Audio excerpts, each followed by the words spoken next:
Hey guys! Tonight we begin with the surprisingly well-documented and often wildly misunderstood daily life of Roman prostitutes. So before you get comfortable, take a moment to like the video and subscribe, but only if you genuinely enjoy what I do here. And let me know in the comments where you're tuning in from and what time it is for you. It's always fascinating to see who's joining us from around the world. Now, dim the lights, maybe turn on a fan for that soft background hum, and let's ease into tonight's journey together. You wake up, or more accurately, you regain consciousness, in a space barely large enough to turn around without elbowing a wall. Congratulations, you live in a cellar, the ancient Roman version of a work-from-home setup, if your home was a broom closet and your job required body oil. These rooms were standard issue for many of Rome's working women. Located in brothels, lupanars, or stacked above taverns and bathhouses, they were tiny, windowless chambers that doubled as both living quarters and workspace. Think of it as a studio apartment, designed by someone who hates light, air, and privacy. Your mattress is straw-stuffed, possibly shared with fleas, and smells faintly of wine, smoke, and disappointment. If you're lucky, there's a small oil lamp. If you're really lucky, it hasn't been stolen.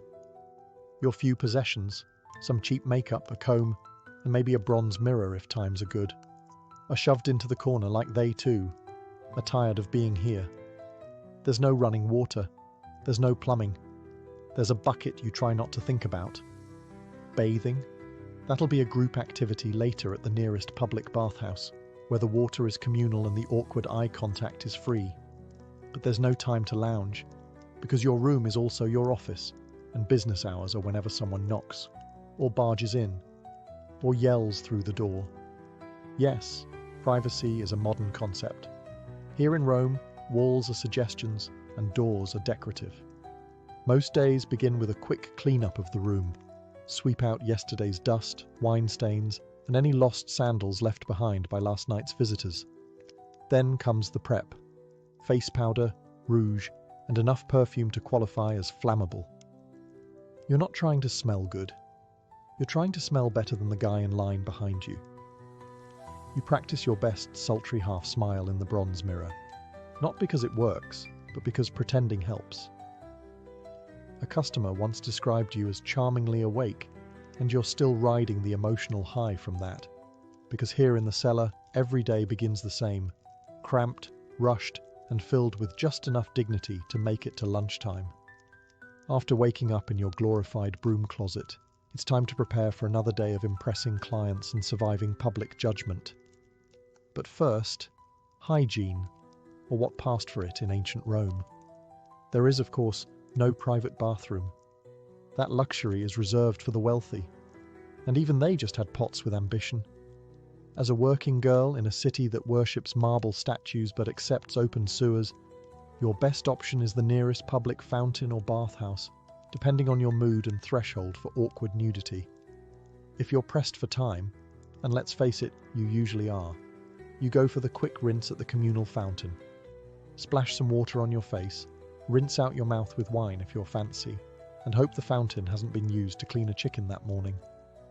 There's no soap, but maybe you've got a bit of natron, a salty cleaning powder that exfoliates your skin and your self-esteem. If business is slow and coins are jangling in your little purse, you might splurge on a visit to the public baths, the great Roman equalizer. Everyone's there. Merchants, soldiers, philosophers, and that guy who talks too loudly about his hemorrhoids. You undress, store your belongings in a niche you trust way too easily, and wade into tepid water full of floating philosophical debates and someone else's toenail. Inside, you sweat in the steam room, scrape yourself with a strigil, a curved metal blade, and enjoy a brief moment of being the cleanest person in your street, a title that lasts about 5 minutes.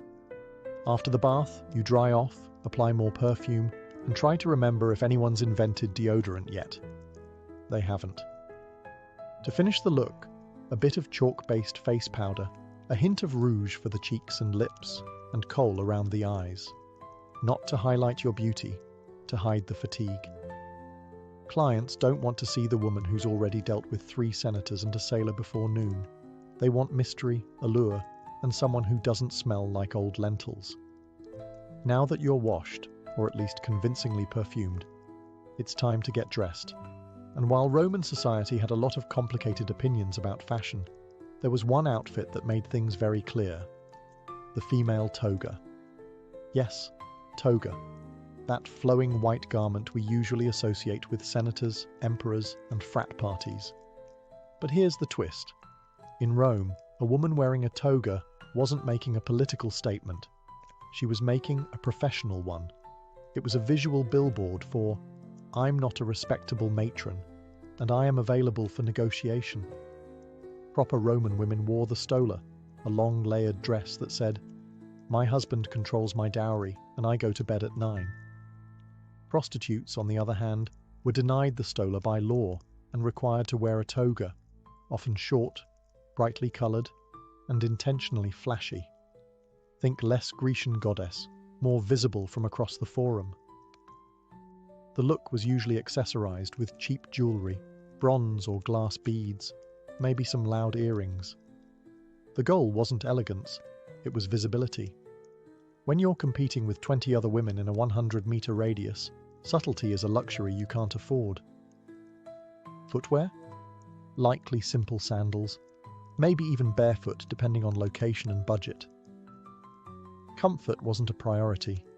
You're going to spend a lot of the day standing, walking, and occasionally sprinting away from a bad client or an overzealous moralist. Hair was its own ordeal. Roman prostitutes often curled and dyed their hair, sometimes wearing wigs, especially blonde ones, imported from Gaul. Blonde hair had a certain exotic appeal in Rome, kind of like imported luxury soap, only more alive. And let's not forget the finishing touches. Makeup. Pale face powder to contrast with red lips and cheeks, and thick kohl eyeliner to make your eyes pop. Or at least look less sleep-deprived. Once fully dressed, you looked obvious, and that was the point. In a city of 1 million people, your outfit was your business card. If it made you look bold, scandalous, and economically available, then congratulations. You were ready for another glorious day of being judged by society while being actively funded by it. So you're dressed, painted, perfumed, and hopefully not too hungover. Now comes the fun part. Drumming up business in a city where everyone wants sex but pretends they're shocked when they find out it's for sale. In ancient Rome, marketing wasn't subtle. There were no pamphlets, no websites, and definitely no branding consultants. If you wanted clients, you had to be seen, be loud, or be immortalized in graffiti, preferably all 3. Let's start with location strategy. If you worked out of a lupanar, brothel, your office was already built for visibility. Brothels were often located near bathhouses, markets, or drinking establishments. In short, anywhere people might already be sweaty, bored, or easily persuaded. Think ancient foot traffic optimization. Standing in the doorway, wearing your finest look-at-me outfit, you'd call out to passers-by with a mixture of flattery, negotiation, and time-sensitive offers. 2 denarii if you're quick. Hey, might sound desperate, but hey, rent was due and the next girl over just dropped her rate to 1. If you were freelance, it was all about roaming visibility. You might hover near temples, because nothing says divine inspiration like temptation, or hang around taverns, ready to flirt with a tipsy legionary who still had some coin left and questionable judgment. But perhaps the most bizarre, and weirdly effective, form of Roman advertising. Wall graffiti. Yes, Pompeii has immortalized the genius of ancient street marketing. Brothel walls were plastered with handwritten reviews like, "Maritimus gave me the best time of my life," or "Felicia, 2 denarii, very fast service." These weren't just vandalism, they were ancient Yelp, unfiltered, unregulated, and very, very public. Some women even paid someone to write their name and specialty somewhere visible, usually near tavern entrances or on columns. Others let their clients do the writing, which, as you might expect, ranged from glowing praise to confused haikus about being robbed. All this made one thing clear: a prostitute's survival depended as much on marketing as on skill.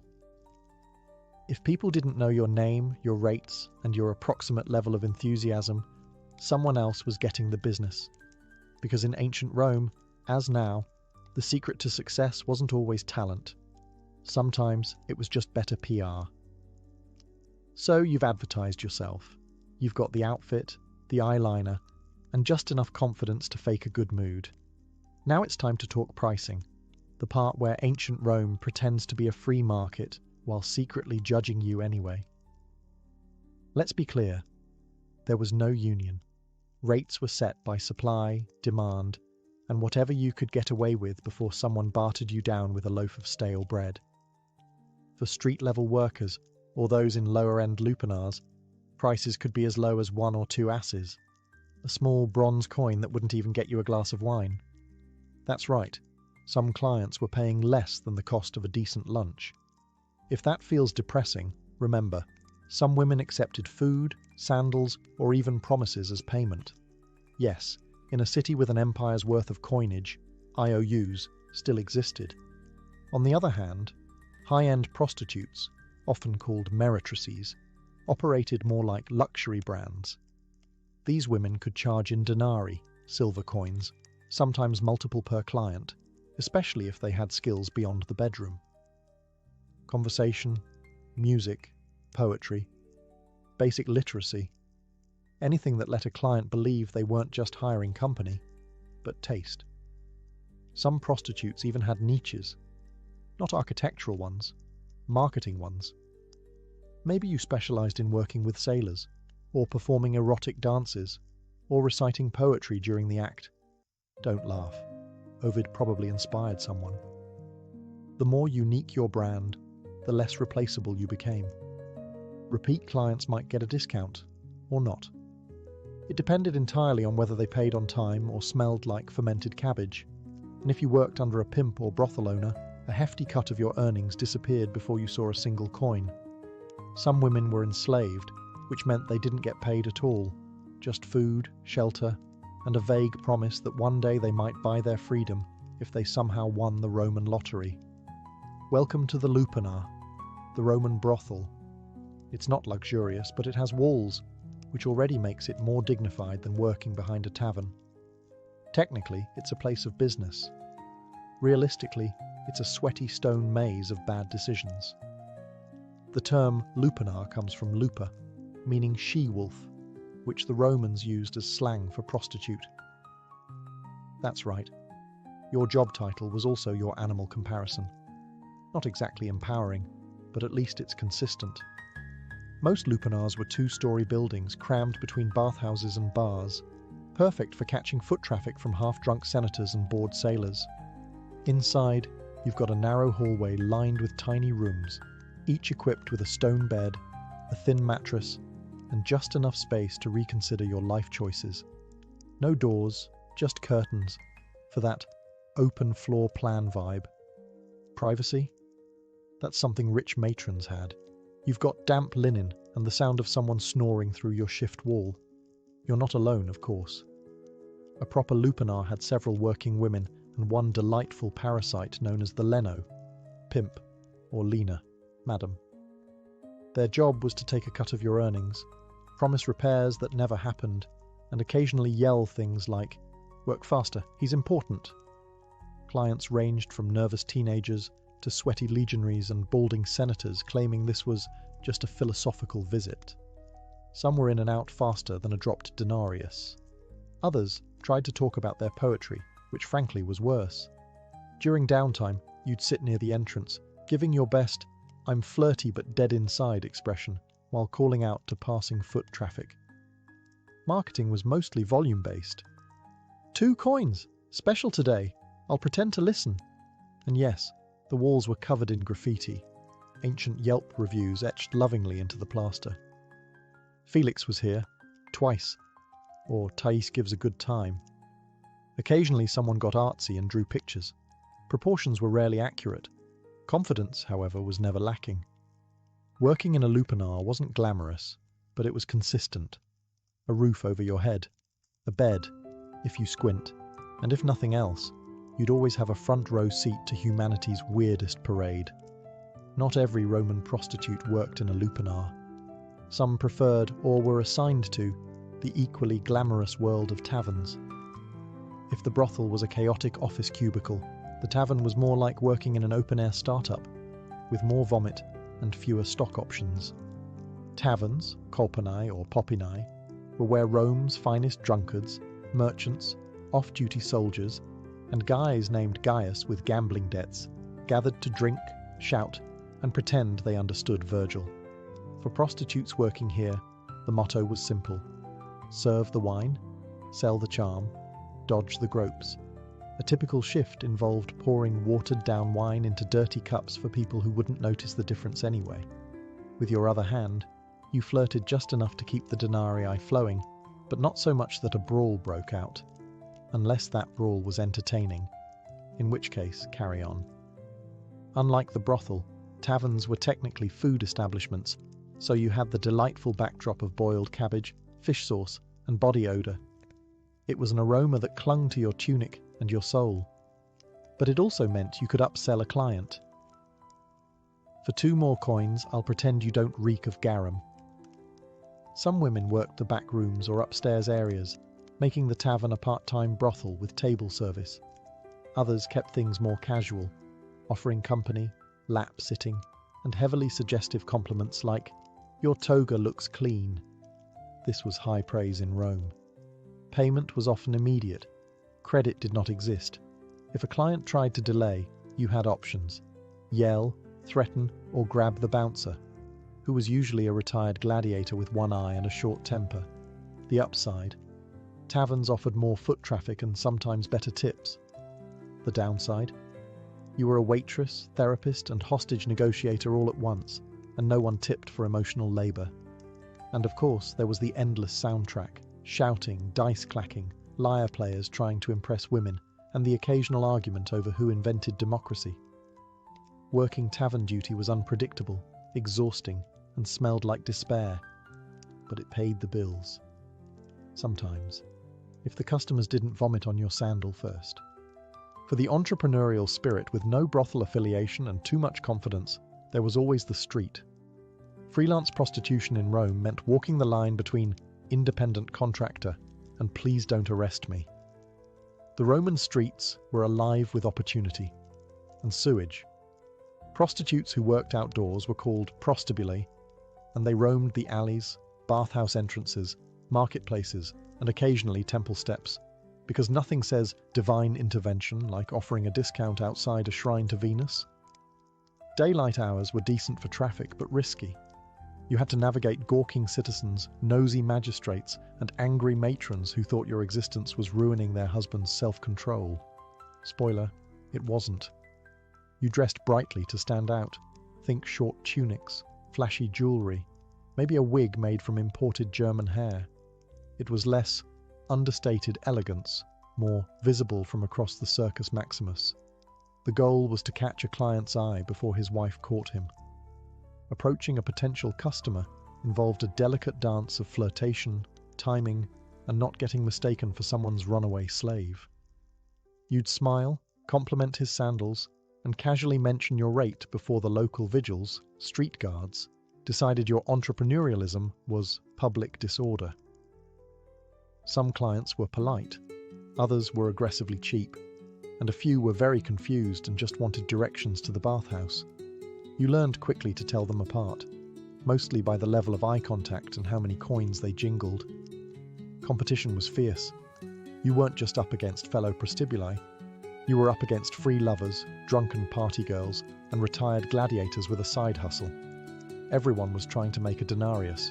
There were no benefits, no security, just your charm, your wits, and the ability to walk very fast in sandals. Some carried small knives or relied on nearby tavern bouncers.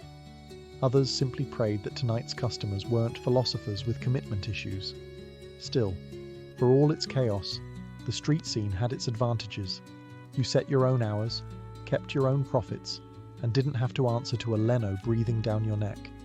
Sure, the job came with the occasional drunk goat or philosophical heckler, but at least you were your own boss, in a city where bosses were rarely the good guys.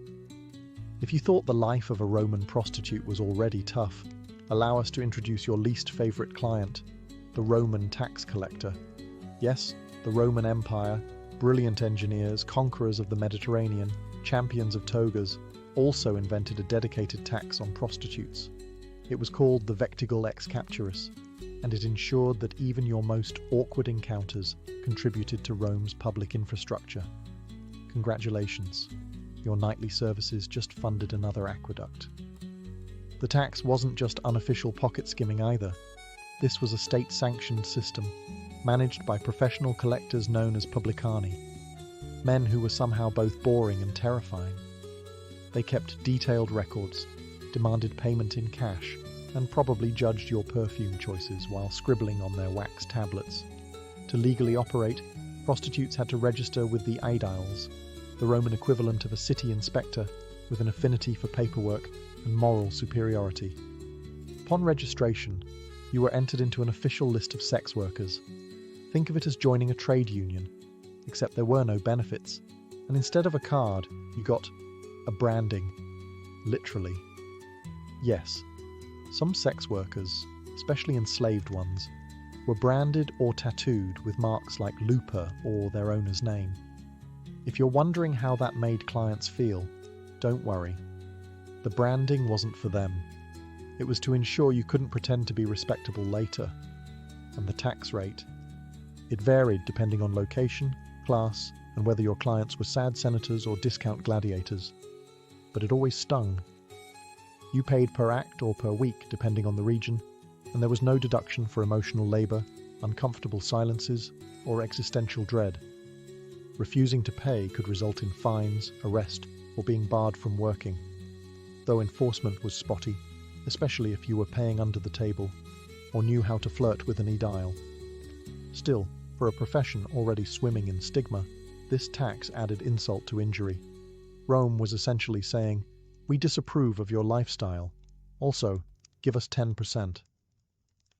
But hey, on the bright side, at least you could proudly say your labor was helping to fund another temple, probably dedicated to a goddess who still wouldn't return your prayers. In Rome, being a prostitute meant you had legal permission to exist, and social permission to be endlessly judged. Yes, prostitution was tolerated by the law, taxed, regulated, even registered. But that didn't stop every senator, priest, and bored philosopher from telling you how much they disapproved of you, often while zipping up their tunic. Enter the moral police, not an official squad with batons, but a vast, unpaid network of senators, priests, matrons, and writers who all believed it was their divine duty to shame you while enjoying the fruits of your labor behind closed doors. At the top of the hypocrisy food chain was the Roman Senate, a group of aging elites who believed in preserving Roman virtue, a concept they typically defined as whatever we're not caught doing.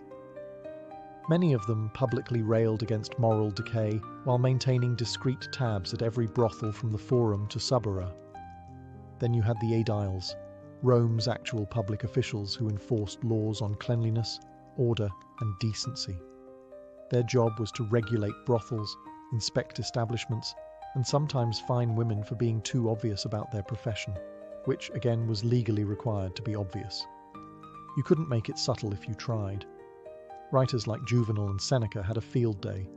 They mocked prostitutes in verse, lumping them in with greedy merchants, loud women, and, horror of horrors, women who read books. And yet these same writers gave vivid, suspiciously detailed descriptions of brothel life. Almost as if they'd done extensive research. Even Roman matrons, the respectable wives of the elite, got in on the judgment. They wouldn't speak to you, of course, but they'd walk past your street corner with a gaze that could sterilize a fig tree.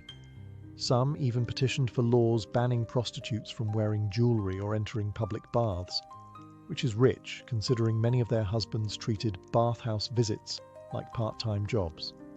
Working as a Roman prostitute came with certain occupational hazards, namely disease, injury, and whatever that thing was the sailor from Brundisium left behind.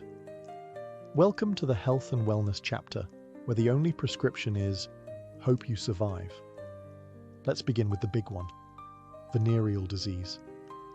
Ancient Rome didn't have germ theory, but they did know that some men left you with more than a coin purse and a bad poem. There are Roman texts that describe symptoms ranging from persistent itching to things falling off that shouldn't. The medical advice? Usually a mix of vinegar washes, herbal ointments, and desperate prayers to Venus. Pregnancy was another ever-present concern. There was no birth control pill, but there were options if you had the guts and the budget. Prostitutes used natural contraceptives like silphium, an extinct plant famously over-harvested for this exact reason. Animal intestines as crude condoms, and wool tampons soaked in herbal concoctions. Effectiveness? Somewhere between maybe and miracle. If pregnancy occurred, things got complicated. Some women carried to term and raised their children, often within the brothel itself. Others gave infants up to foundling homes, or worse, the open streets. Infanticide wasn't legal, but turning a blind eye, that was practically a civic duty. For day-to-day ailments, sore muscles, cuts, stress-induced rage blackouts, the go-to remedy was usually wine, opium, or a slap from your leaner to stop whining. If that failed, you might visit a temple of Asclepius and sleep on the floor hoping for a healing dream. Ancient wellness culture was less spa weekend and more mystical nap with side effects. Infections were common. Hygiene was ambitious. There were no gloves, no antiseptics, and absolutely no one washing their hands before sticking fingers where fingers had no business being. And let's not forget the emotional toll. Depression, trauma, anxiety, all part of the job. Rome didn't have therapists. You had fellow prostitutes, wine, and the occasional stray cat who listened without judgment. In a city where divine intervention was blamed for everything from floods to flatulence, prostitutes weren't just dodging moral judgment. They were also trying to stay on the gods' good side, or at least bribe them for health, luck, and a low-maintenance clientele. Religion in Rome was a full-time job, and the gods were always watching, judging, occasionally cursing. But the divine pantheon had a few deities who were, let's say, more lenient toward your profession. First there was Venus, goddess of love, beauty, and general poor decision-making. Many prostitutes dedicated small altars to her in their rooms. Offerings of flowers, perfume, or a coin were made in hopes of attracting wealth, charm, or at the very least, clients who didn't smell like boiled goat. Then came Fortuna, goddess of luck. Given how random your daily income was, ranging from a gold bracelet to 3 mouldy grapes and a promise, Fortuna was kind of a big deal. You might wear a charm bearing her likeness, or mumble a quick prayer before a customer with too many rings and suspiciously clean sandals walked in. But religion wasn't all glitter and flirtation. The darker side of belief included superstition, omens, and magical countermeasures, because when in doubt, blame the spirits. You'd burn incense to ward off the evil eye, tie red cords around your ankle for protection, or hire a professional witch to curse a rival prostitute's hairline. Don't laugh. Cursed tablets, called defictiones, have been found all over Roman brothel districts, many reading like ancient Yelp revenge reviews. May her tongue rot, may her clients dry up, may she trip in the street and land in donkey dung. If you were enslaved, you might also pray to Mercury, the god of commerce and transactions, because let's be honest, your life was one long receipt. And if you were lucky enough to save up for freedom, Libertas, the goddess of liberty, got a private altar and a slightly more expensive candle. All this spiritual effort wasn't just tradition, it was survival with flair. When Rome gave you judgment, disease, and rude senators, the gods were your HR department. Mostly useless, occasionally helpful, and always accepting offerings. Love, in the Roman world of prostitution, was complicated. At best, it was a pleasant delusion, and at worst, a financial liability in a tunic. Clients fell in love all the time, or claimed they did, usually after 3 cups of wine and half a monologue about their mother. Some were sincere, some were drunk, and some were trying to get a discount. "But baby, I'm different," they'd say, clutching your hand like a tragic poet. And you'd nod politely, mentally calculating how much they still owed you. Some working women reciprocated these feelings, or at least pretended to.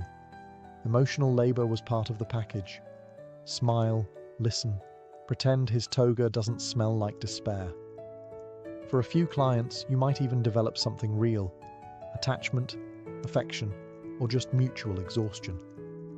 But more often than not, romance was a dangerous distraction, especially when you remembered that Rome legally categorized you as infamis, meaning you could not legally marry a citizen even if you wanted to. That didn't stop people from trying. There are tales of prostitutes who fell in love with their regulars, who were promised freedom, marriage, a house with a garden, only to end up abandoned the moment another woman with better eyeliner walked by. There were also clients who genuinely adored their favorite companion, showering them with gifts, poems, and occasionally actual manumission, the legal act of freeing a slave. These stories exist, but they were the exception, not the rule. Among fellow prostitutes, real bonds were more likely. You worked side by side, endured the same insults, shared the same lice. Some of these friendships became sisterhoods. Others became quiet romantic partnerships hidden beneath the radar of Roman patriarchy, which believed women couldn't fall in love with anyone except a man with a sword collection. And of course, there were lies you told yourself. That one day you'd quit, that your best client really would take you away, that if you could just save a little more, you'd open a perfume shop in Ostia and never look back. Maybe it wasn't true, but in Rome, everyone had a fantasy. Yours just came with better lighting and lower expectations. In the Roman world of sex work, beauty was currency, and youth was the exchange rate. So what happened when the blush wore off, the client stopped lingering, and your joints started popping louder than your earrings? Simple.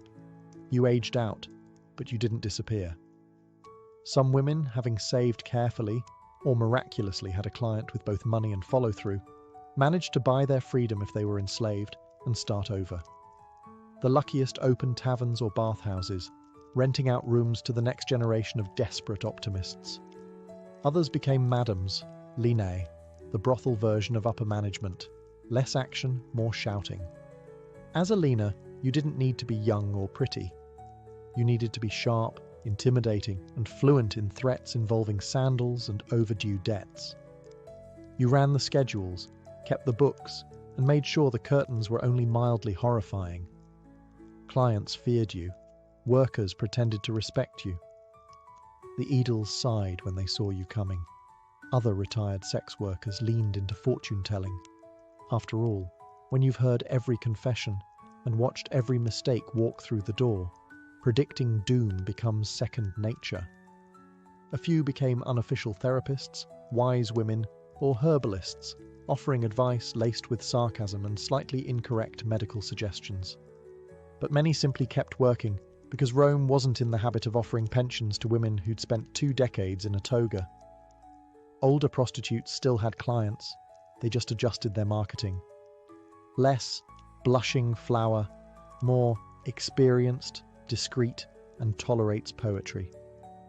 Physical appearance mattered, but so did reputation. A woman known for conversation, kindness, or mind-blowing. Astrology readings could remain in demand long after her prime.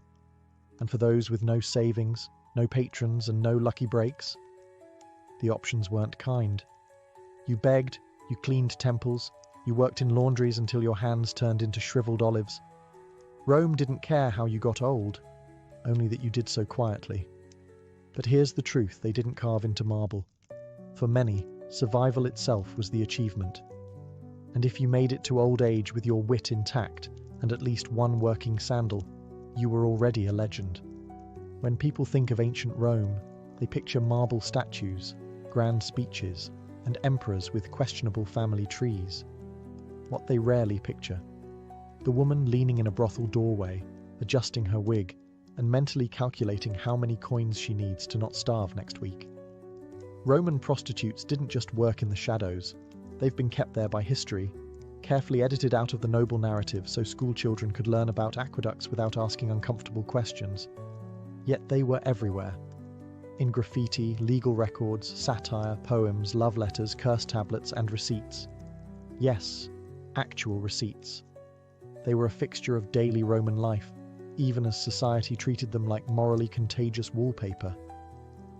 What history usually gets wrong is the assumption that these women were powerless victims or morally bankrupt seductresses. In reality, many were savvy, adaptable, and, dare we say, better at business than half the Senate. They knew how to read a client, negotiate terms, avoid danger, and hustle a living in a city that cheered gladiators and stoned anyone who wore the wrong shoes. And they weren't all the same. Some were enslaved, some free. Some catered to the wealthy, others to whoever had 2 coins and bad breath. Some hated every second, others carved out small corners of power and routine. Most existed somewhere in between, like everyone else in Rome, pretending they weren't tired. Their stories were rarely written by them.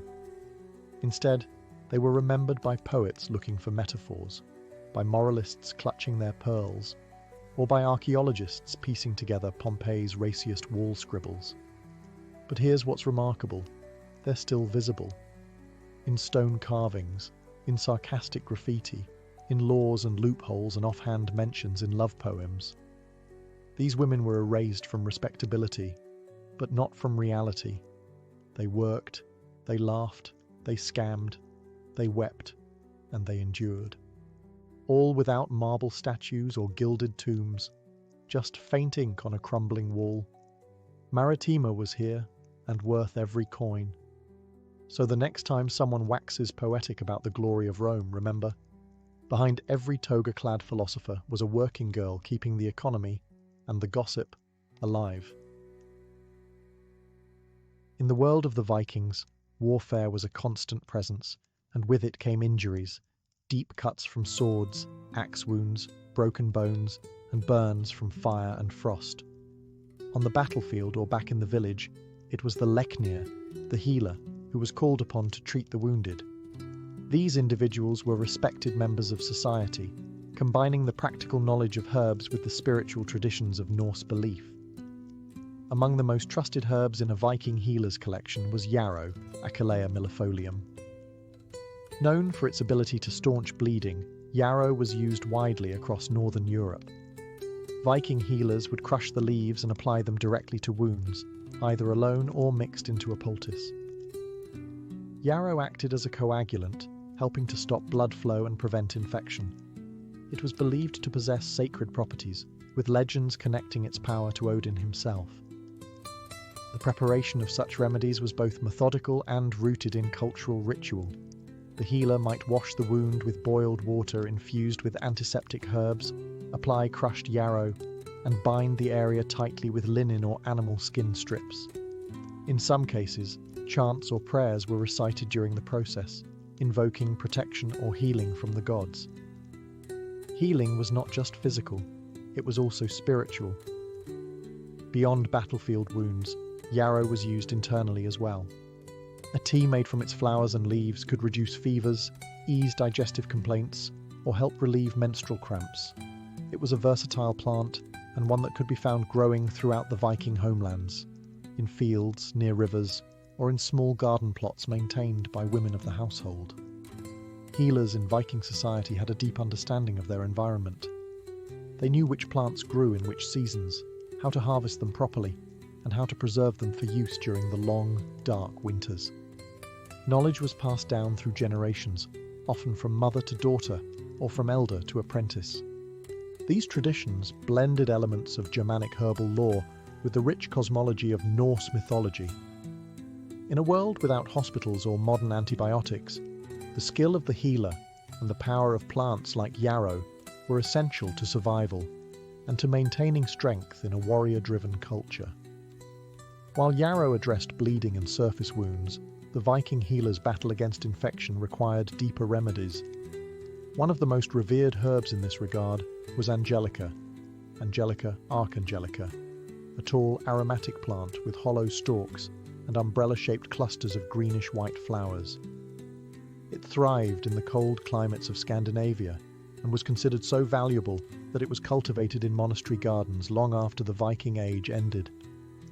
Angelica held a central place in early Northern European medicine, prized for its broad-spectrum medicinal properties. Viking healers used the root, leaves and seeds to prepare a variety of treatments. Most commonly, the root was dried and then steeped into decoctions to fight internal infections. It was known for its warming effect on the body and was used to stimulate circulation, cleanse the blood, and reduce inflammation. The antiseptic properties of Angelica were vital in treating infected wounds, especially those that had been neglected or exposed to dirt and decay.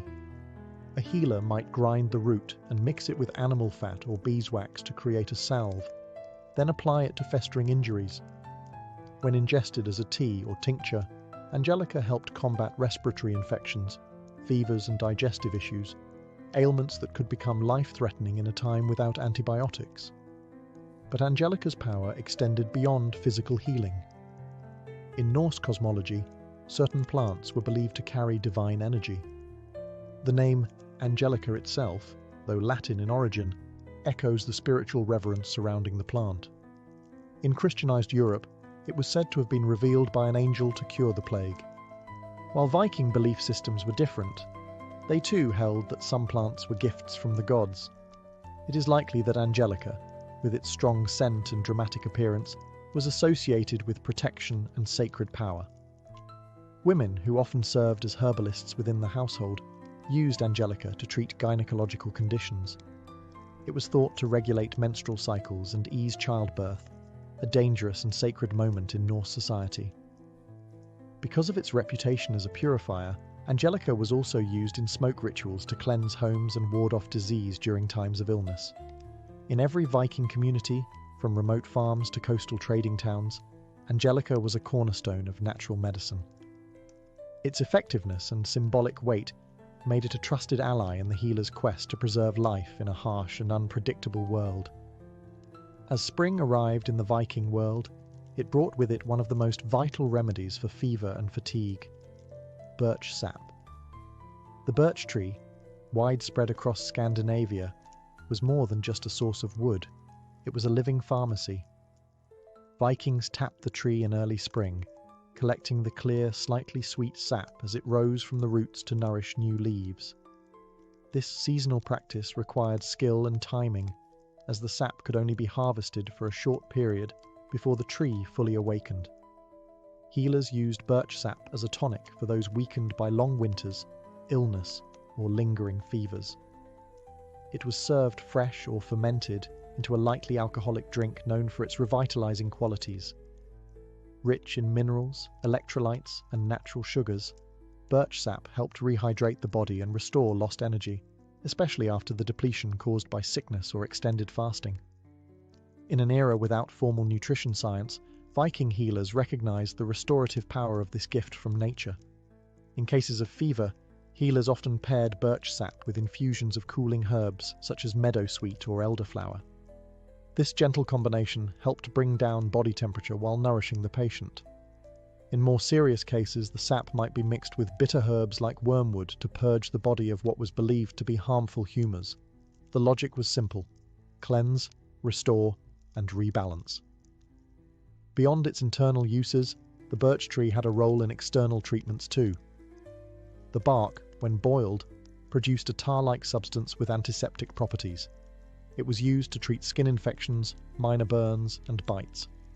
Birch leaves were also used in poultices and steam baths to draw out toxins from the body, often accompanied by prayer or ritual to align the physical with the spiritual. Symbolically, the birch tree represented renewal and purity. It was often the first tree to grow after land was cleared or burned, and this regenerative quality made it sacred in both Germanic and Norse traditions.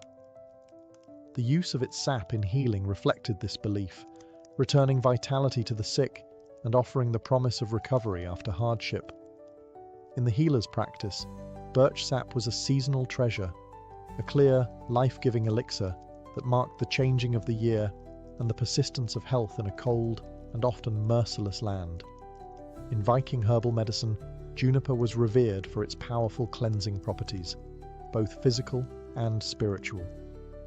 Growing abundantly in the rocky soils of Scandinavia, juniper bushes with their prickly needles and aromatic berries were among the most trusted tools in a healer's repertoire. Whether burned, boiled, or brewed, juniper was used to purify the body, the air, and even the spirit. Juniper berries were commonly used as a diuretic and a remedy for urinary tract infections. When consumed as a tea or decoction, they stimulated kidney function, helping the body to flush out excess water and harmful substances. This made them especially useful during illnesses that involved swelling, bloating, or lingering fevers. The berries also had mild antiseptic properties, allowing them to address infections from within, a crucial function in an age with no antibiotics. For respiratory issues, juniper smoke played a vital role. Healers would burn dried juniper branches and let the smoke fill a room or a tent, believing it could drive out disease. This wasn't just symbolic. The antimicrobial compounds in juniper smoke helped disinfect the air. During outbreaks of sickness or after a death, Viking homes and ships might be cleansed in this way. The practice was both practical and spiritual, banishing what could be seen and what could not. In steam baths and sweat lodges, a tradition shared across many northern European cultures, juniper branches were sometimes laid on the hot stones or added to the water. As the vapor rose, it carried the sharp, invigorating scent of the plant, opening the lungs and inducing heavy sweating. This was thought to cleanse the body of toxins and the soul of imbalance, reconnecting a person with the rhythms of nature and health. Juniper also held ritual importance. Branches might be hung over doorways to ward off evil, or carried in small bundles by travelers for protection. Its strong, earthy fragrance symbolized resilience, and its presence in healing was a reminder that purification was as much about the unseen forces as it was about physical ailments. For Viking healers, juniper was not merely a remedy, it was a symbol of renewal and defense, a guardian plant that stood between the fragile human body and the chaotic forces of the world. Its sharp needles and potent berries helped them keep sickness at bay, one breath of smoke or sip of tea at a time. Among the many herbs known to Viking healers, meadowsweet, Filipendula ulmaria, was particularly valued for its ability to ease pain and reduce inflammation. Found in damp meadows and along riverbanks, this fragrant plant with creamy white flowers was a staple in early Germanic and Norse herbal medicine. Though they lacked modern terminology, Viking healers recognized that some plants had the power to cool fevers, relieve discomfort, and help the body recover more gently. Meadowsweet was often used to treat headaches, joint pain, and digestive problems. The flowers and leaves were dried and steeped into teas, which were given to patients suffering from fevers or general aches, common complaints in a harsh climate where physical labor and exposure were part of daily life. The herb's soothing effects made it an essential remedy during times of illness and recovery. Unbeknownst to the Vikings, meadowsweet contains compounds similar to salicylic acid, the basis for modern aspirin. This natural pain-relieving ability explains why it was so effective and frequently used. Healers didn't know the chemistry, but they knew the results: less fever, reduced swelling, and relief from discomfort. These benefits were especially important during the winter months, when colds, joint pain, and respiratory infections were widespread. For digestive issues, meadowsweet was considered a gentle treatment for nausea, heartburn, and stomach cramps. Its calming properties helped settle the stomach, and it was sometimes combined with other herbs like chamomile or mint if available, to create a broader treatment. The plant's sweet scent also made it a comforting addition to healing rituals, which often blended the sensory with the medicinal. Meadowsweet's role wasn't limited to physical healing. Its delicate, almost ethereal presence tied it to the natural cycles of growth and decay, life and death. As with many Viking remedies, its use may have included symbolic gestures, such as laying its flowers near the ill, or including it in burial rites to ease the journey to the afterlife. Some sagas and later folk traditions refer to sweet-smelling herbs as gifts from the gods or spirits of the land. In a culture that respected strength but understood the necessity of healing, meadowsweet was a quiet yet powerful ally. It helped warriors rest, allowed children to recover, and gave the elderly comfort in their final years. For the healer, it was one of the gentlest and most reliable tools in their care. Mugwort, Artemisia vulgaris, held a special place in the Viking healer's practice, not only as a medicinal herb, but also as a spiritual tool. Known across northern Europe for its bitter aroma and silvery leaves, mugwort was considered one of the most sacred plants in Germanic tradition. For Viking societies, where healing was never just physical, mugwort served as a bridge between the body, the mind, and the unseen world. Medicinally, mugwort was used to treat a wide range of ailments. It helped with digestive problems, menstrual irregularities, and fatigue. A tea made from its leaves was used to ease stomach cramps, stimulate appetite, and support the liver. Viking women in particular relied on mugwort to regulate their cycles and aid with childbirth. In a world without midwives or formal obstetrics, the healer's knowledge of such herbs was vital for survival during pregnancy and delivery. Mugwort also had powerful nervine properties, meaning it calmed the nervous system. For warriors who experienced restlessness or nightmares, mugwort tea or smoke was thought to restore inner balance and protect the mind. Sleep, which was often disturbed after battle or illness, could be coaxed back by burning dried mugwort near the bedside or placing it under the pillow. This wasn't simply superstition. Many aromatic herbs do have mild sedative effects, but beyond its medicinal uses, mugwort was strongly linked to ritual and magic. Viking healers and wise women, often referred to as volur or seidkunur, used mugwort in ceremonies to invoke dreams, protection, or visions. It was sometimes burned during rites of cider, the Norse form of trance magic and prophecy. The rising smoke was believed to carry prayers to the gods or ward off harmful spirits. Healers might also use mugwort during solstice ceremonies, seasonal changes, or in times of emotional distress. A bundle of mugwort could be hung over the door for protection, carried in a pouch during travel, or placed on the body during healing rituals. Its bitter scent and strong energy made it a plant of thresholds, used when the body or soul was in transition. To the Viking healer, mugwort was more than a plant.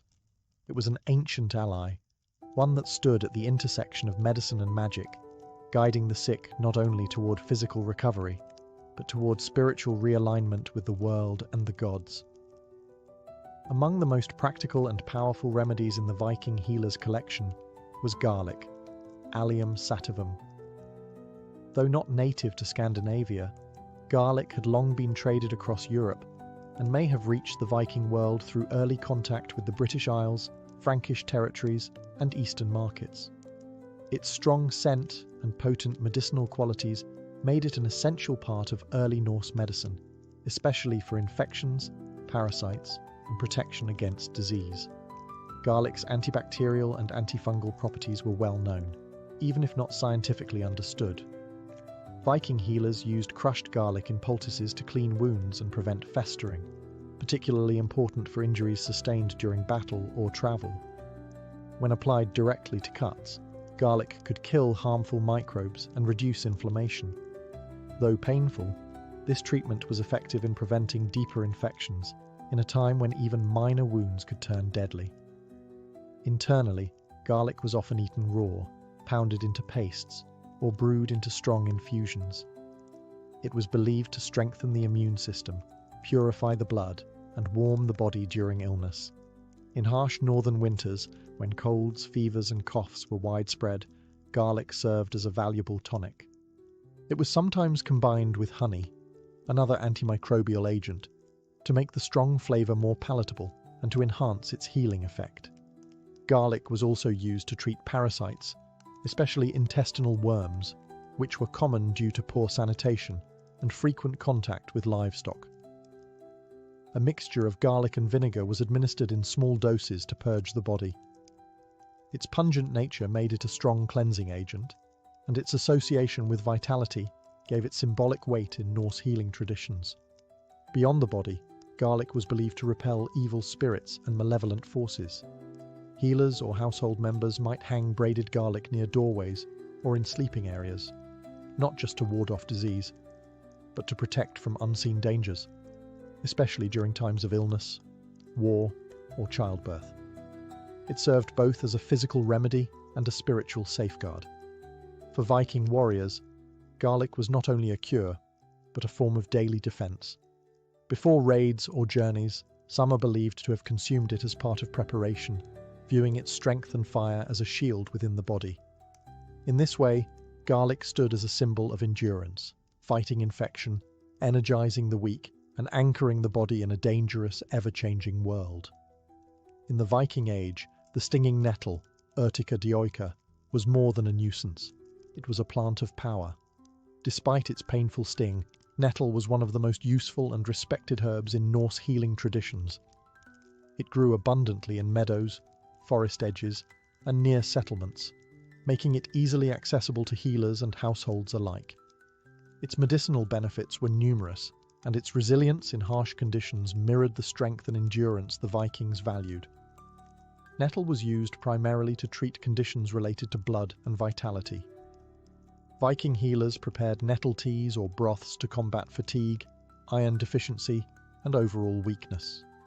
Rich in iron, calcium, and vitamin C, nettle acted as a natural tonic, especially important during long winters when fresh food was scarce and illness spread easily.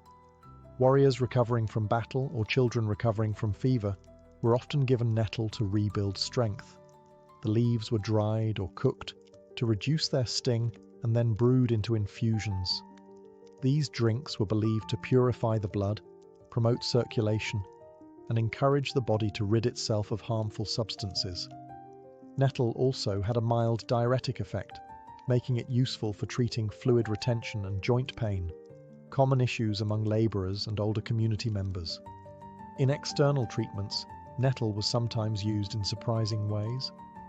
The practice of urtication, striking sore limbs with fresh nettle stalks, was used to stimulate circulation and relieve arthritis or muscle stiffness.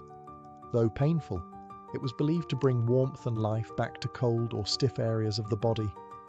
This method, though unusual by modern standards, was rooted in generations of observation and belief in the plant's invigorating properties.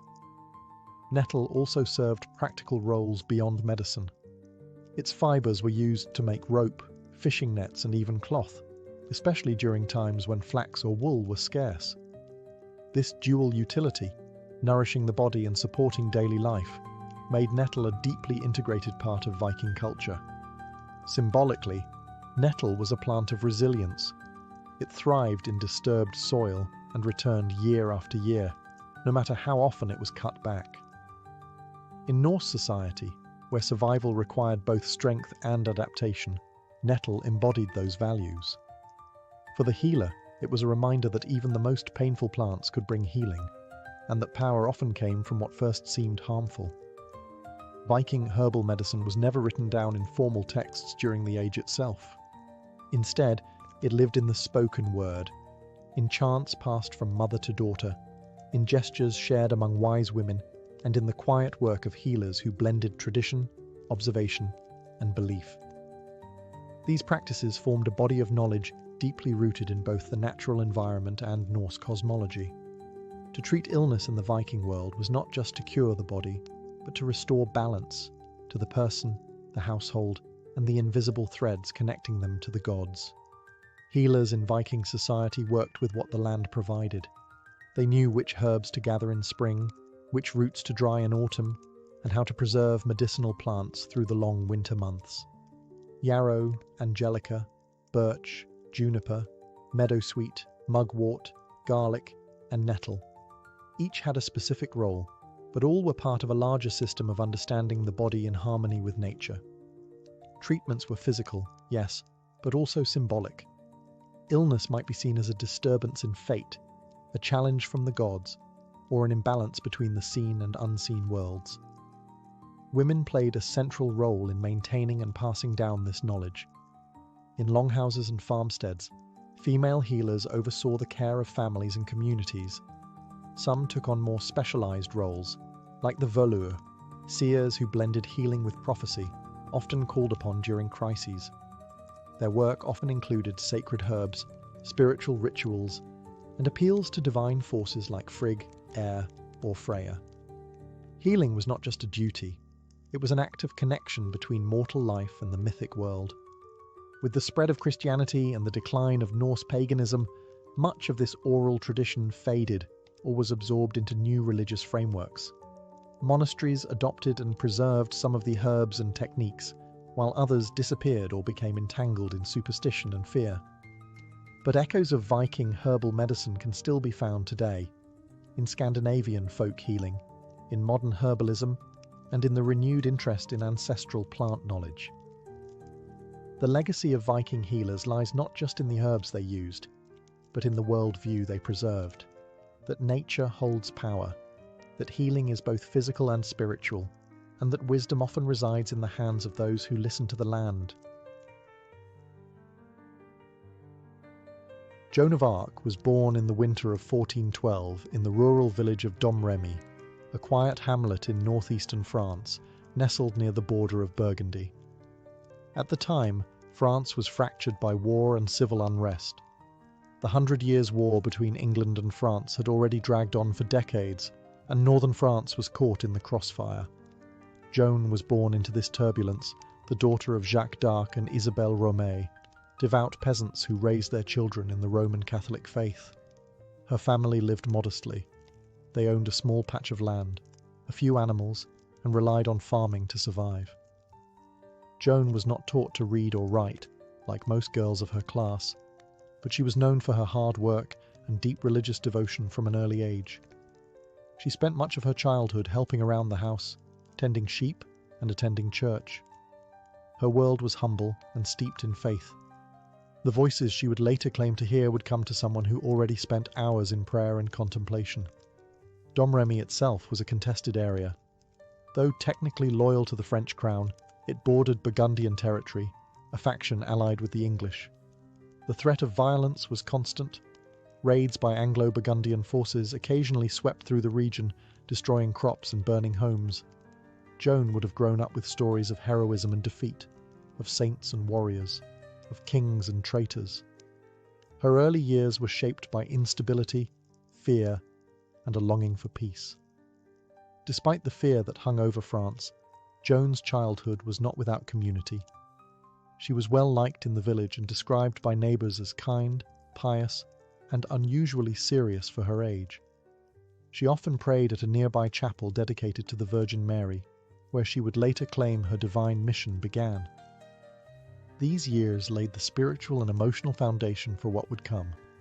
Her faith, her loyalty to the king, and her sense of purpose were not formed in the royal court, but in the fields and chapels of her village. From such humble origins, no one could have imagined that this peasant girl, illiterate, unknown, and barely a teenager, would one day stand before kings, lead armies, and challenge the might of empires. At the age of 13, Joan of Arc's life changed forever. She later testified that in the summer of 1425, while alone in her father's garden, she experienced a vision, accompanied by a voice that seemed to come from beyond this world. At first, she was afraid. The voice, surrounded by a dazzling light, was accompanied by the appearance of figures she identified as Saint Michael, Saint Catherine, and Saint Margaret, 3 powerful saints in Catholic tradition. These visions would continue, growing in intensity and clarity over time. The message was clear but extraordinary. She was chosen by God to help save France. More specifically, her divine mission was to drive the English out of French territory and to ensure the coronation of Charles, the Dauphin, as the rightful King of France.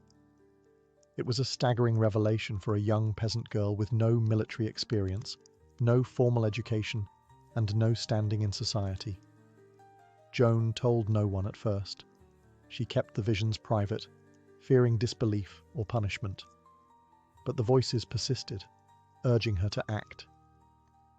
Over the next few years, she became increasingly convinced that her mission was real. she began to devote herself even more deeply to prayer, fasting, and religious discipline, believing that her purity and obedience were essential for fulfilling God's will. By 1428, the political and military situation in France had worsened. The English had captured much of northern France, and the city of Orléans, a key stronghold, was under siege. The Dauphin Charles remained uncrowned, his legitimacy in question. Joan, now 16, believed the time had come to act. She travelled to the nearby town of Vaucouleurs and requested an audience with the local commander, Robert de Baudricourt, claiming she had a message for the king. At first, Baudricourt and his men laughed her off. A teenage girl claiming divine guidance was hardly taken seriously. But Joan was persistent. She returned again and again, speaking with a conviction that unsettled some and impressed others. Eventually, after hearing reports of her reputation for piety and learning that she had predicted a military setback in Orléans before news had reached the town, Baudricourt relented. He agreed to send her, dressed in men's clothing and under armed escort, to meet the Dauphin. Joan's journey from peasant child to military envoy had begun, led by visions, faith, and an unshakable sense of destiny. In early 1429, Joan of Arc arrived in Chinon, where Charles, the uncrowned Dauphin of France, held his court. The journey had been long and dangerous. She travelled more than 300 miles through enemy territory, dressed as a man to avoid attention and assault. When she finally stood before the royal court, she was met with skepticism and curiosity. Charles, unsure of her motives and wary of trickery, decided to test her. To begin, he disguised himself in plain clothes and hid among his courtiers. Joan, having never seen him before, immediately picked him out and addressed him directly. Witnesses were astonished. She reportedly told him details that only he and his closest advisors would have known, possibly regarding a private prayer or secret doubt. For many in the court, it was the first sign that something beyond explanation was at work. Still, Charles was cautious. He ordered that Joan be examined by theologians and church officials in Poitiers. For several weeks she was questioned about her visions, her morality, and her doctrine. She was a teenage girl being grilled by learned men, yet she answered with composure and confidence. Her virginity was tested, as it was believed her purity was essential for her divine mission. The examiners found nothing heretical in her claims and noted her remarkable character and intelligence, despite her lack of formal education. The court's advisors concluded she could be sent to Orléans with the army. But first, Joan requested something symbolic, something that would signal her role not merely as a soldier, but as a divine emissary.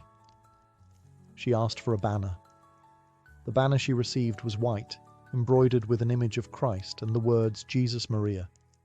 It would become her most treasured possession, and she carried it into every battle, declaring that she preferred the banner to the sword. She was also fitted with a custom suit of white armour and given a sword, which she claimed to have been divinely led to discover behind the altar of a chapel in Sainte Catherine de Fierbois. With her armour, banner, and a company of soldiers, Joan prepared to march toward Orléans. She was just 17 years old, young, untrained, and utterly convinced that God had sent her to save France. Her arrival at the besieged city would mark the beginning of one of the most legendary military campaigns in European history. By the spring of 1429, the city of Orléans had been under siege by the English for several months. Its fall would have opened the way to the heart of France, and with it, likely the collapse of French resistance. Morale was low, supplies were dwindling, and the Dauphin's cause teetered on the edge of defeat. Then Joan of Arc arrived. She entered the city on April 29th, met by cheering crowds who believed her to be a miracle sent by God. Clad in white armour and riding a white horse, she quickly became a symbol of hope and divine favour. Her presence reinvigorated the French troops and citizens alike. Though she had no formal military training, Joan spoke with boldness and authority, urging immediate action against the English fortifications. French commanders, initially hesitant to take orders from a teenage peasant girl, soon found themselves drawn to her conviction. Joan urged an aggressive strategy, claiming her voices had promised victory. Despite her youth, she rode into battle beside the soldiers, often placing herself in the most dangerous positions. Her courage on the field inspired others to fight with renewed determination. Over the course of a week, the French launched a series of offensives to break the siege. Joan wielded not just her sword but her banner, rallying the troops with cries of faith and purpose.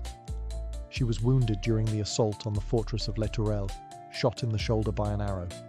Refusing to retreat, she returned to the field after having the wound dressed, continuing to urge the men forward. On May 8th, the English finally lifted the siege and withdrew. It was a stunning victory, one that changed the momentum of the war. For the first time in years, the French had dealt a decisive blow to English forces. Joan's role was undeniable. Her leadership, her fearlessness, and her spiritual authority had turned the tide. The victory at Orléans was more than a military achievement. It was a turning point in the national consciousness of France. The peasant girl from Domremy had fulfilled the first part of her divine mission. Now, she turned her focus toward her second goal, to see the Dauphin crowned as king at Reims, the traditional site of French coronations. The road to legitimacy had begun. With the siege of Orléans lifted, Joan of Arc's mission shifted toward a far more symbolic objective, the coronation of Charles the Dauphin. In her visions, this was not merely a political event. It was a divine command. Charles needed to be crowned at Reims, the traditional site where French kings were anointed with sacred oil. But Reims was deep in territory controlled by the Burgundians, allies of the English. To reach it, Joan and the French army would have to march through hostile lands. Despite the risk, Joan was adamant. Her belief that God had cleared the path gave her confidence, and her conviction began to influence even the cautious Charles. After several victories along the Loire Valley, including battles at Jargeau, Meung-sur-Loire and Beaugency, momentum was on their side. The army gained strength as towns submitted and morale surged. By July 1429, Joan and the royal court set out on what would later be called the coronation journey. Along the way, cities and castles opened their gates without resistance. Word of Joan's miraculous success had spread. Many believed that to resist her was to resist divine will. Her presence in the army, young, determined, and riding under her white banner, created an aura of invincibility. On July 16th, the French forces reached Reims. The city's leaders, after some hesitation, surrendered peacefully. The next day, inside the Cathedral of Reims, Charles was crowned King Charles VII of France. Joan stood beside him, holding her banner high. For her, it was the fulfillment of the prophecy she had received from her voices. The coronation was a moment of triumph, both for the new king and for Joan. From an obscure village, she had risen to command armies and to place a crown on a monarch's head. The people saw her not just as a heroine, but as a chosen messenger of God. Her presence had transformed the war from a political struggle into a spiritual cause. But success brought tension. With Charles now crowned, some at court questioned Joan's continued influence. Politics returned to the forefront. Joan had completed the task she was called to, but she was not finished. Her next desire was to press forward, to reclaim Paris. Yet the support she once commanded so easily was beginning to waver. After the coronation at Reims, Joan of Arc pushed for a bold new objective: the liberation of Paris, still under English and Burgundian control. For Joan, reclaiming the French capital was not just a political necessity. It was part of her divine mission to fully restore France to its rightful king. But not everyone shared her urgency. King Charles VII, newly crowned and politically cautious, hesitated. His advisors urged diplomacy, favouring a negotiated truce with the Burgundians. But Joan remained resolute. She believed that delay would only strengthen the enemy, and that God had already cleared the way for victory. Eventually, Charles agreed to an assault on Paris, though without full commitment. He provided limited troops and delayed the campaign, weakening the effort before it began. Joan arrived outside the city in early September 1429 and prepared for battle. Paris was well defended with strong walls and experienced English and Burgundian forces inside. On September 8th, she led an assault on the Porte Saint-Honoré, one of the city's main gates. As always, she carried her banner and fought at the front lines, encouraging the troops with prayers and determination. The fighting was fierce. The defenders poured down arrows and stones. Joan was struck by a crossbow bolt in the thigh, but refused to abandon the field. She continued to direct the battle from behind the lines, calling for another charge. But the attack stalled. With nightfall approaching and casualties rising, Charles's commanders ordered a retreat, against Joan's protests. The failed attack on Paris marked a turning point. Joan's reputation remained intact among the common soldiers and citizens, but at court, doubts began to grow. Her influence over royal policy started to wane. Charles, now king, no longer relied on her as he once did. Political interests, fear of provoking further conflict, and distrust of Joan's spiritual authority began to eclipse her earlier triumphs. Yet Joan was undeterred. She continued to lead minor campaigns in the following months, capturing towns like Saint-Pierre-le-Moutier and La Charité, often financing the operations herself with donations from supporters. But the tide was shifting. Her vision of total victory clashed with the king's increasingly cautious stance. Despite her injuries, her dwindling support, and the growing political isolation, Joan remained convinced that her mission was not yet complete. She would not stop until France was free, but in the shadows, betrayal and danger were closing in. In the spring of 1430, Joan of Arc continued her campaign, though her position had grown increasingly precarious. Her successes on the battlefield had not translated into lasting political power. King Charles VII, now more focused on diplomacy than war, offered only lukewarm support. Joan, acting largely on her own initiative, turned her attention to the town of Compiègne, which was under threat from Burgundian forces. She arrived in May 1430, hoping to defend the city and rally the local population. But the odds were stacked against her.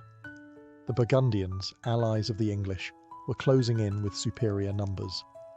On May 23rd, Joan led a small force in a sortie to challenge the besiegers and disrupt their lines. As the battle unfolded outside the city walls, French forces were pushed back. Joan remained behind to cover the retreat, determined to protect her soldiers. In the chaos, the city gates closed too soon. Joan and a few companions were trapped outside. Surrounded by Burgundian cavalry, she fought until she was pulled from her horse and taken captive. Her capture was a devastating blow, not only for Joan herself, but for the morale of the French people. The girl who had once lifted the siege of Orléans and crowned a king now found herself a prisoner. The Burgundians held Joan for months, treating her more as a political prize than a common captive. She was eventually sold to the English for a large sum, an act that confirmed her status as a threat to their cause. The English viewed her not only as a military adversary, but as a dangerous symbol of resistance and divine legitimacy. Throughout her captivity, Joan attempted escape more than once. In one instance, she jumped from a high tower, injuring herself badly, but surviving. Even in chains, her will remained unbroken. She demanded to be treated as a noble prisoner of war, not as a criminal or heretic. But the English had other plans. They did not intend to hold her indefinitely. They meant to destroy her credibility, her image, and the power she had come to represent. Her trial was already being prepared. Joan's capture at Compiègne marked the beginning of her final, most harrowing chapter. She had risen from obscurity to the heights of power, only to be betrayed, abandoned, and delivered into the hands of her enemies. But her story was far from over. After months in Burgundian custody, Joan of Arc was transferred to English hands and brought to Rouen, the English administrative capital in occupied Normandy. There, beginning in January 1431, she faced a formal ecclesiastical trial, not as a prisoner of war, but as a heretic. a designation that allowed her captors to strip her of honor and execute her under church law. The trial was orchestrated by the English but carried out by a panel of pro-English French clergy, led by Bishop Pierre Cochon, a staunch opponent of Joan and loyal to the Burgundian cause. Its true goal was not justice, but the destruction of Joan's legacy. By branding her a heretic, the English sought to undermine the legitimacy of Charles VII, whose coronation she had enabled. Joan was held in a secular prison, guarded by male soldiers, a direct violation of church law. She was denied access to legal counsel, threatened with torture, and interrogated repeatedly, often for hours at a time without rest or support. Despite being a 19-year-old peasant girl facing some of the most educated men in France, she defended herself with remarkable intelligence and composure. Over the course of several months, she was questioned about her visions, her clothing, her faith, and her role in the war. The judges focused especially on her claim to divine voices and her habit of wearing men's clothing, an act considered both heretical and unnatural by church standards. Despite their pressure, Joan remained firm in her testimony. She maintained that her voices came from God, that she had acted in obedience to divine command, and that she had always remained faithful to the church. At one point, when asked whether she believed she was in God's grace, she famously responded, "If I am not, may God place me there. If I am, may God keep me there." It was a powerful answer, neither arrogant nor self-condemning, and one that impressed even her inquisitors. But the outcome was never truly in question. Political necessity outweighed truth. Joan was eventually condemned for heresy, based largely on her refusal to renounce her visions and her insistence on wearing male attire, which she had resumed in prison for protection. Her sentence was death. The girl who had once lifted a nation would now be silenced, not by defeat in battle, but by a court of men determined to erase her from history, or so they thought. On the morning of May 30th, 1431, Joan of Arc was led to the marketplace in Rouen, tied to a wooden stake and burned alive. She was just 19 years old. As the flames rose around her, she reportedly called out the name of Jesus repeatedly and asked for a cross to be held before her eyes. A soldier, moved by her courage, handed her a small wooden cross. Witnesses said she faced death with calm resolve. Her execution was meant to be final, a warning, a silencing of a dangerous symbol. But it had the opposite effect. Instead of being erased, Joan became a martyr. Even English and Burgundian observers were disturbed by the spectacle. Some wept. Others openly questioned whether the church had committed a grave injustice. One of the English clerics present was said to have exclaimed, "We are lost! We have burned a saint!" Over the years that followed, Joan's image only grew stronger. Her unwavering faith, her courage in battle, and her dignified defense at trial became the foundation for a powerful legend. In 1456, 25 years after her death, and following a formal investigation ordered by Pope Calixtus III, Joan's trial was declared invalid. She was officially exonerated, her name cleared of heresy. In the centuries that followed, Joan of Arc became a unifying symbol for France. During times of national crisis, particularly during the French Wars of Religion and later during the Franco-Prussian War, her story was invoked as a beacon of courage, patriotism, and divine mission. Artists, writers, and historians immortalized her life. Her face appeared in stained glass, sculpture, and literature. She was celebrated as both a warrior and a mystic, a simple peasant and a national heroine. In 1920, nearly 500 years after her execution, the Catholic Church formally canonized Joan of Arc as a saint. The girl who had been condemned by church officials was now one of its most revered figures. Her feast day is celebrated on May 30th, the anniversary of her martyrdom. Today, Joan of Arc remains one of the most iconic figures in world history. Her life defied every expectation. Peasant, prophet, warrior, prisoner, saint. Through faith and conviction, she altered the course of a kingdom. Through fire, she entered legend. And through memory, she lives on. The life of a medieval baker began in darkness. Long before roosters crowed or church bells tolled, bakers were already hard at work. Their day often started around midnight, when most of the town was fast asleep. The quiet streets were cold and still, but inside the bakehouse, flames crackled, flour dust hung in the air, and the rhythm of kneading began. Medieval bread wasn't made on a whim. It required precise timing and a practiced hand.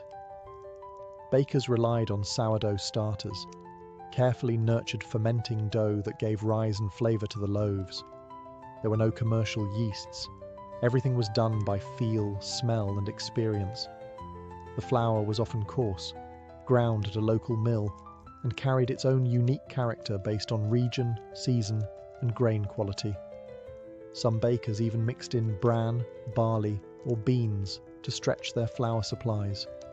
Water was drawn from wells or public fountains. Everything had to be measured and mixed by hand, often in the dim light of oil lamps or candles.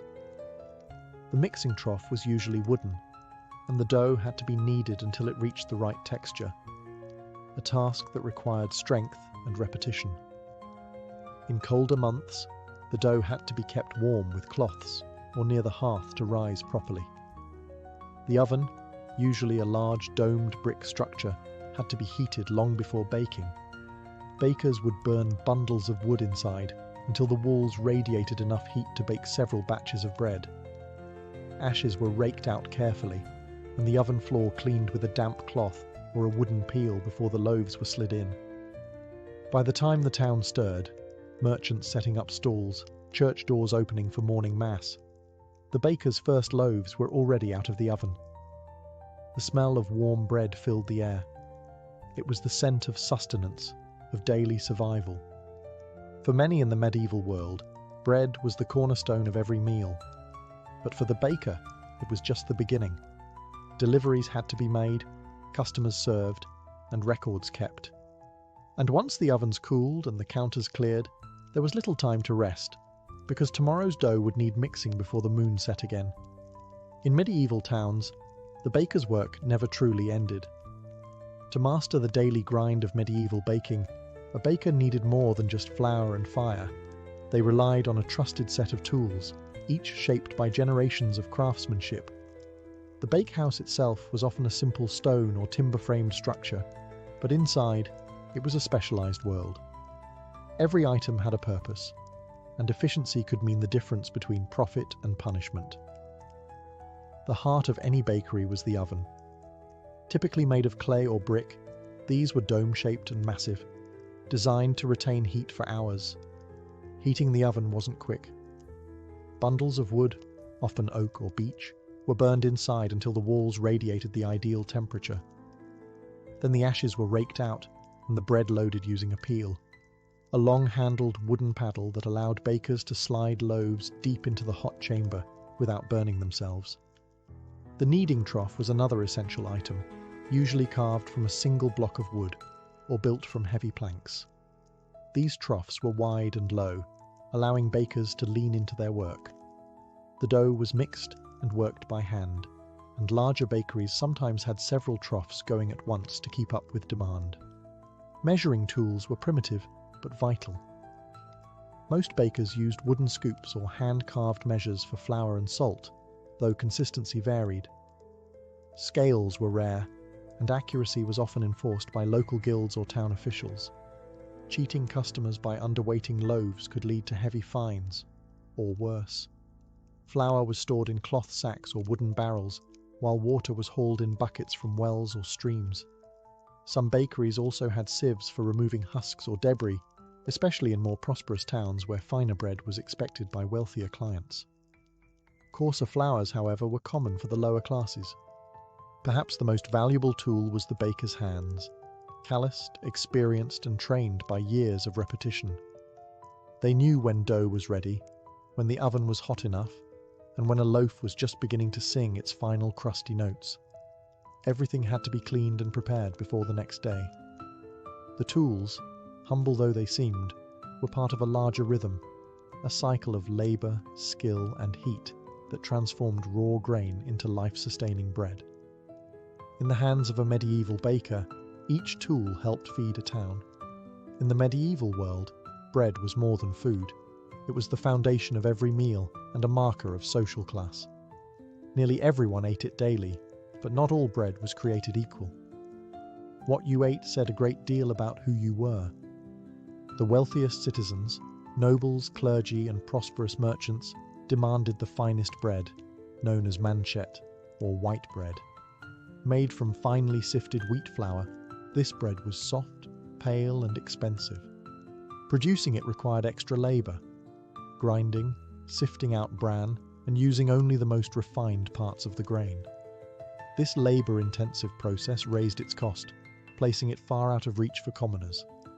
For townsfolk and tradesmen, ravel or wheaten bread was the standard. Still made from wheat, it was less refined, slightly darker, and more nutritious. It struck a balance between cost and quality, and bakers sold it in greater quantities than manchet. In some towns, regulations dictated that this bread must be sold at a fixed weight and price, preventing bakers from exploiting the hungry. But for the poor, the labourers, peasants, and beggars, there was maslin or black bread, often made from a mix of rye, barley, oats, and whatever else was available. This bread was dense, coarse, and sometimes bitter. In hard times, bakers might even stretch it with beans, peas, or chestnut flour. It was filling, yes, but also a reminder of one's place in society. In monasteries, bread varied depending on the order.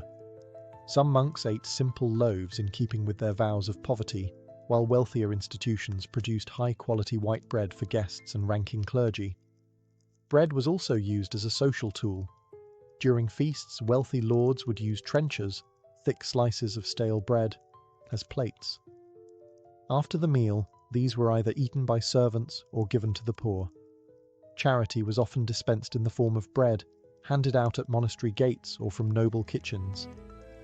A skilled baker had to understand these divisions. They didn't just bake one type of loaf.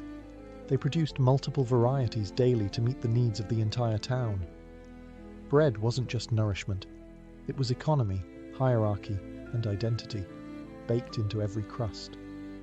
In a world where most people lived on little, bread defined who had more and who survived on less. Being a baker in medieval Europe was not just a matter of skill, it was also a matter of law. Bread was considered so essential to life that its production was heavily regulated by local authorities and trade guilds.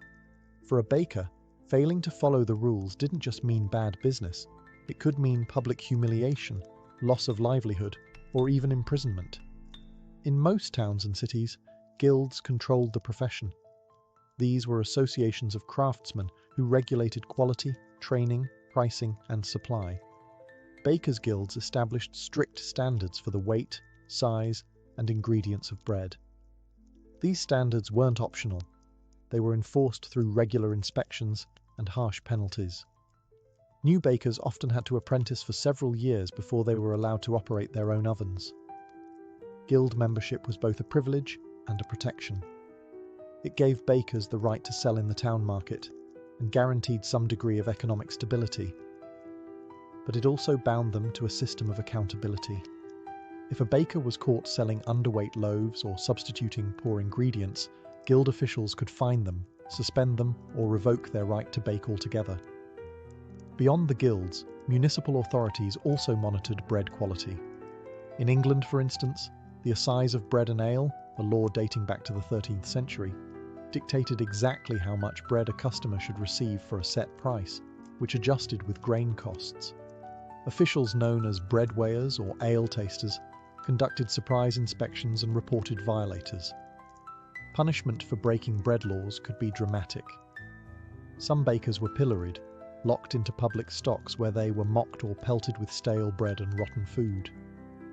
Others were forced to parade through town with substandard loaves strung around their necks. In extreme cases, a repeat offender could be banned from the trade or exiled from the town altogether. These rules weren't just about fairness, they were about survival. Bread riots were a real threat in times of famine or inflation. Town leaders knew that if people suspected they were being cheated out of their daily bread, unrest could follow. For the medieval baker, then, precision wasn't just a point of pride, it was a legal obligation. Every loaf had to meet the mark, because in the eyes of both the guild and the town, baking was not just a trade, it was a public service. Running a medieval bakehouse wasn't just demanding, it was dangerous. Fire was both a necessity and a constant threat.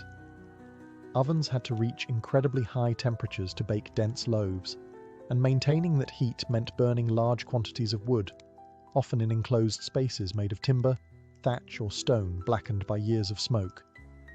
Most bakehouses were constructed with a large domed oven built from clay or brick, positioned against an outer wall to allow for airflow and loading. To heat it, bakers lit a roaring fire inside the oven itself. This wasn't a casual campfire. This was an intense blaze meant to superheat thick walls that could radiate warmth for hours. Once the fire had burned long enough, bakers would rake out the embers, clean the hearth with a damp rag or sand-soaked brush, and begin baking. But even a moment's carelessness could lead to catastrophe.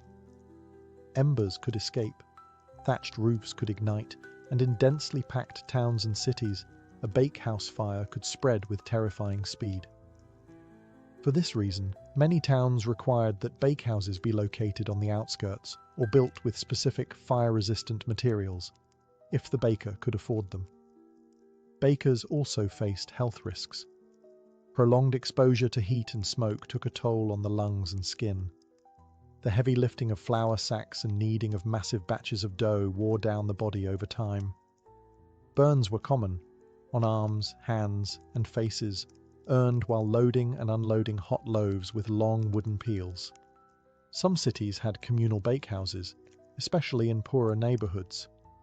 Families would prepare dough at home and bring it to a central oven managed by a professional baker. While this system saved fuel and reduced fire hazards in private homes, it introduced its own risks. Loaves could be burned, stolen, or tampered with. Bakers were held responsible for the integrity of each household's bread, and any negligence could lead to formal complaints. Because bread was such a vital staple, a disrupted bakehouse, whether due to fire, illness, or accident, could ripple across the whole town. It wasn't just the baker who suffered. The entire community felt the loss. Despite these dangers, the bakehouse remained the beating heart of daily life. It was a place of labor, heat, and vital routine, where risk and reward burned side by side with every glowing loaf. While the image of the medieval baker often centers on male guild members and apprentices, women played a critical, if often overlooked, role in the daily production of bread. In many towns and villages, especially outside major cities, women were the primary bakers for both family and community. Their presence in the bakehouse was essential to keeping the ovens hot and the population fed. In rural areas, household baking was typically done by women. They baked for their families using communal ovens or small hearths, and in times of surplus, they might sell loaves at market or from their doorstep. For many women, this side trade in bread offered a rare source of independent income. In cities too, widows of bakers were often permitted to continue their husbands' businesses, sometimes becoming successful bakery owners in their own right. Guilds were usually male-dominated, but not entirely exclusive. In certain regions, especially in parts of Germany and France, female bakers were formally recognized. Women could inherit licenses, run bakeries, and train apprentices, including daughters or nieces. Some even petitioned for full guild rights and won them, though this required navigating legal and social challenges. Women in bakehouses performed the same grueling work as men, mixing dough in massive troughs, hauling water and flour, managing oven temperatures, and selling bread in markets. Many also worked as bread sellers, walking through the streets with baskets balanced on their heads or carts loaded with loaves. These women were often the face of the bakery, dealing directly with customers and managing daily sales. Despite their labor, women were often paid less and received less recognition than their male counterparts. They were more vulnerable to accusations of selling underweight bread or poor quality loaves, and faced harsh penalties for infractions. Still, their contribution was essential, especially during times of war or plague when men were absent and communities relied on women to sustain the food supply. Baking also intersected with motherhood and caretaking. A woman who could bake well was seen as capable and respectable, keeping her household fed, preserving traditions, and passing down knowledge. In many families, recipes and baking techniques were handed down from mother to daughter like heirlooms. In every corner of medieval society, from noble kitchens to village ovens, women shaped the world through bread. Though history often left them unnamed, their hands were among the first to touch the dough that would nourish entire towns. In medieval Europe, bread wasn't just food, it was sacred. Few institutions influenced bread making more than the church, which not only consumed vast quantities of bread, but also shaped its symbolism, regulation, and distribution. In monasteries, cathedrals, and village chapels alike, bread was a symbol of life, sacrifice, and divine presence. At the heart of this connection was the Eucharist, the Christian rite in which bread became the body of Christ. The preparation of this bread, often called the host, was subject to strict guidelines. Only the finest white wheat flour could be used, and it had to be unleavened. In monasteries, specific monks were assigned to this holy duty, baking in silence, often at night, in special ovens. These wafers were stamped with sacred symbols and handled with extreme reverence. But the Church's relationship with bread went far beyond ritual. Monasteries were among the largest landowners and food producers in medieval Europe. Many ran their own bakehouses, producing vast amounts of bread for the monks, their workers, and guests. The daily monastic diet typically included multiple servings of bread, paired with cheese, ale, or pottage. For the poor, monasteries also served as lifelines, distributing alms bread to beggars and travellers who waited at the gates. Cathedrals and parish churches frequently received bread donations from local bakers and wealthy patrons. These offerings might be displayed on feast days, distributed to the needy, or used in ceremonial processions. Some towns even had special bread altars, where loaves were blessed and handed out in memory of the dead. The church also played a regulatory role. In some towns, ecclesiastical courts handled disputes between bakers and customers, especially in areas where the local clergy governed commercial life. They helped enforce fair prices and weights, often motivated by the belief that cheating customers of bread was not just dishonest, but sinful. On religious feast days, special breads were baked, rich, spiced loaves shaped into crosses, doves, or other sacred forms.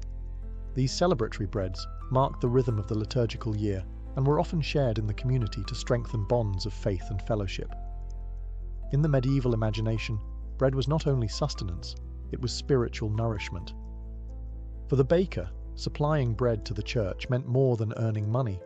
It meant participating in the sacred economy of life, where dough became divine and the oven echoed with ritual as much as routine.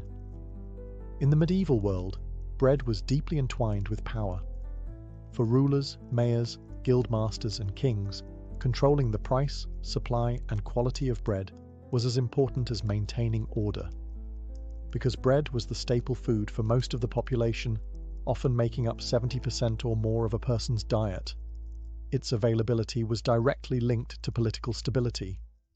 The most visible way this played out was through price controls. Cities and kingdoms established official rates for bread through laws like the assize of bread and ale in England, which tied the price of a loaf to the current cost of grain. If grain prices rose due to poor harvests, drought, or war, bakers were expected to adjust the size of their loaves, not the price. This meant that during times of scarcity, bakers had to produce smaller loaves for the same price, often cutting into their own profits. But if a baker was caught short-changing customers or selling loaves below the legal weight, the punishment could be harsh. Authorities saw cheating as not just theft, but a betrayal of the public trust. In some towns, bakers were pilloried, forced to stand in public stocks while holding underweight loaves.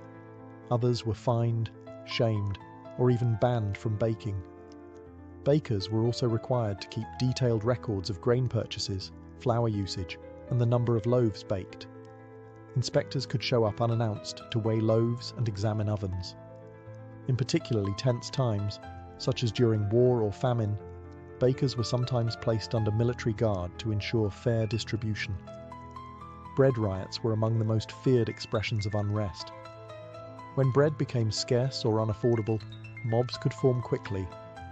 In such cases, bakers might be accused of hoarding flour or favouring the wealthy. Entire shops could be looted and records destroyed. To maintain peace, city officials would sometimes seize grain stocks or subsidise bread to prevent starvation and protest. Because of its centrality to life, bread became a tool of both charity and control. Rulers handed out bread during public celebrations or religious festivals to win favour with the people. In castles, lords ensured their retainers and servants had ample supplies, reinforcing loyalty. And in towns, a steady stream of affordable bread was seen as the mark of good governance. In medieval politics, bread wasn't just food, it was power. And the baker stood at the intersection of hunger and authority. Though rarely named in chronicles or praised in songs, the medieval baker left behind a legacy that shaped the very foundation of everyday life. In a world of castles and cathedrals, kings and knights, it was the humble baker who fed the people. And while their work was done in darkness, before the town ever woke, its impact touched every household. The baker's influence extended beyond the ovens and into the cultural fabric of medieval society. From birth to death, bread accompanied every stage of life. It was present at baptisms, shared during weddings, offered in mourning, and honoured at church altars. Every loaf baked carried with it centuries of tradition, belief, and survival. The skills of the baker were passed down through generations, often within families or apprenticeships. Techniques were taught by hand and by repetition. How to feel when dough was ready, how to read the oven's heat without